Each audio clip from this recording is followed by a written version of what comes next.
The youthful refugee population will soon be able to proactively participate in income-generating activities through online platform aimed at delivering business solutions to the country's private sector.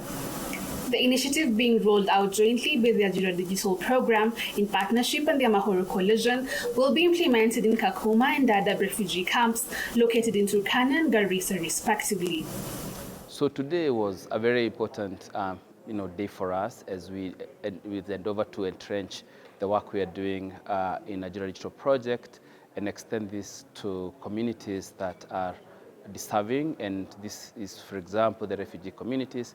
We know inclusion is a very important agenda, and we believe that digital economy is a tool that can really accelerate inclusion. They observed that the private sector can do more than just offering of humanitarian aid to the estimated 500,000 refugee population in the country by advancing the inclusion in the digital workspace. The initiative now offers hope to young people to explore opportunities beyond the camps. Refugees have been in Kenya, for example, for over 30 years. The refugee crisis in the continent has been protracted for many, many years. And so there's a need to develop more sustainable and long-term solutions for these communities. Refugees are here to stay. And so what needs to happen is to promote more integration of these people into the communities that they live in. Already that's happening organically because refugees work with communities, they engage with these communities, they're suppliers, they're buyers. And so what we try and do is to catalyze that through the inclusion of private sector.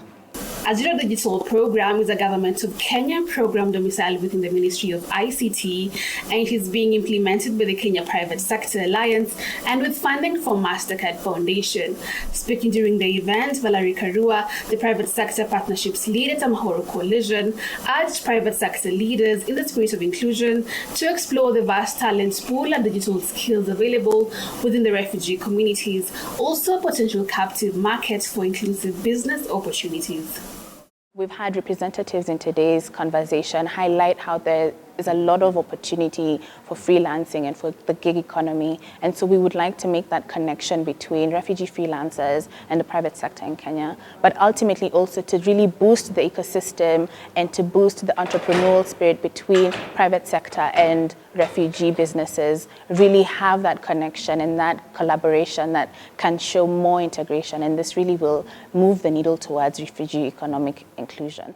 Mohamed Omar, CEO of the Dadaab Collective, a digital work agency located in the Dadaab refugee camp, urged the business community to believe in the potential of young people in the refugee camps to create economic and job opportunities for themselves through online and digital work.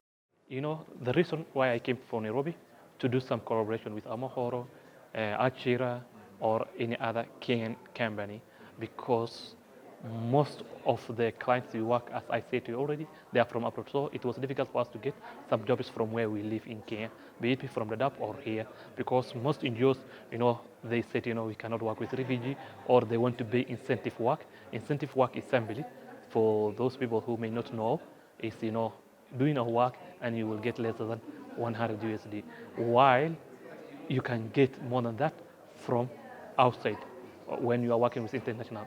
So we have that challenge of, people treating us because we are refugee and they are not willing to pay us, or because of UN humanization policy where refugee cannot work this. So that is what mostly NGOs say. But I personally, I focus more on, online work so that people believe. And that's why I came up with this hashtag of no limit. So do not limit yourself into Kenya.